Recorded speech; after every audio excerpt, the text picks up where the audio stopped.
What's up, everyone? Welcome to the video. Today we're going to take a look at how to replace the battery in this Lexus remote key fob. So this Lexus key fob is going to use replacement battery CR1632, and I'll put a link in the description box of this video to where you can purchase these batteries if you're in need. The first thing we want to do is remove the emergency key that's in the bottom of the key fob. That's done by pressing this release here, and the key will pull out like that. Now if we look in the space where that key just slid out of, see this notch right here? What I'm going to do is put the key in that notch. If you notice, there's just a little bit of a lip on this key. Put the key in that notch like this, and then just twist it. As I do that, it pops the shell apart. Go ahead and pull the shell apart. And if your board is in the back of it like this one is, you can take your key and kind of use that lip to get under the edge of it like this.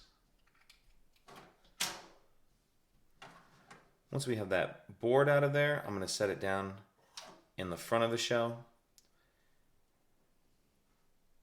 And then looking at our battery right here, we see there's this little cutout, another little notch right here that we can get our key in to get under the edge of the battery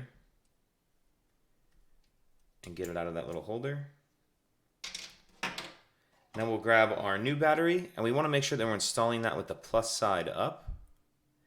And we kind of need to start this edge in where we see that little metal holder right there.